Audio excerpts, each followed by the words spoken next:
आज से लगभग 2500 वर्ष पहले पृथ्वी पर हिंसा बढ़ गई थी।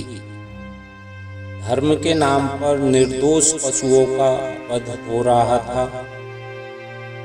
अब जीवों की हत्या रोकने के लिए माया देवी के गर्भ से भगवान स्वयं बुद्ध के रूप में अवतरित हुए।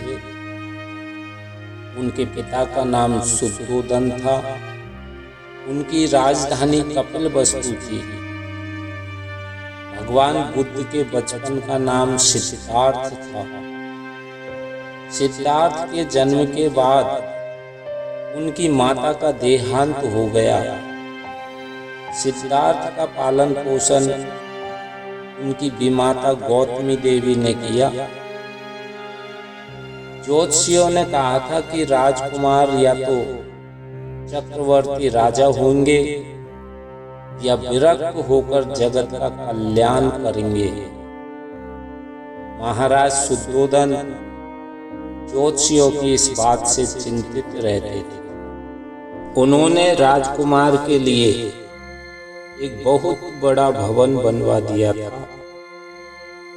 उसे भवन में दुख, रोग और मृत्यु की कोई बात नहीं पहुंचे, इसकी कड़ी व्यवस्था कर दी थी।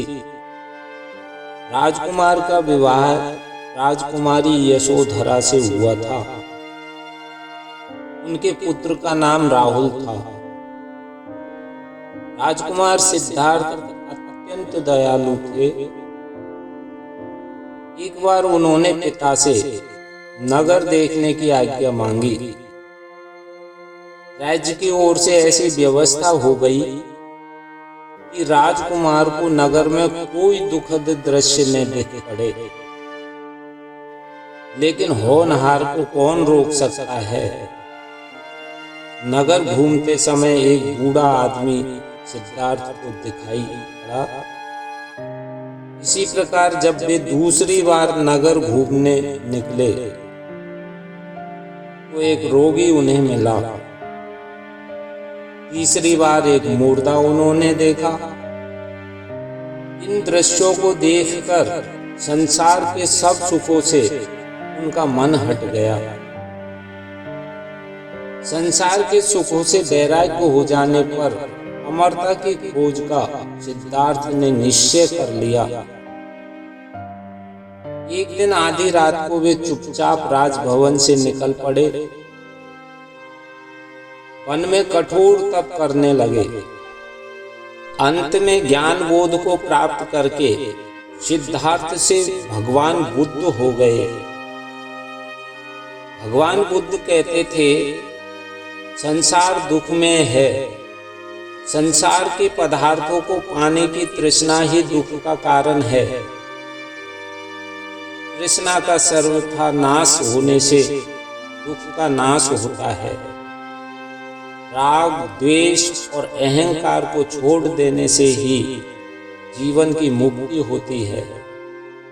सत्य, नम्रता, सदाचार, सद्विचार, सद्गुण, सद्बुद्धि, ऊंचा लक्ष्य और उत्तम ज्ञान, यह 8 साधन भगवान बुद्ध ने मनुष्य की उन्नति के लिए बताए थे। इस प्रकार उन्होंने संसार में घूम घूम कर मानव धर्म का खूब प्रचार किया। यज्ञ में पशु वध को रोका। जीवों के प्रति प्रेम, अहिंसा और सद्भाव का अमर संदेश दिया।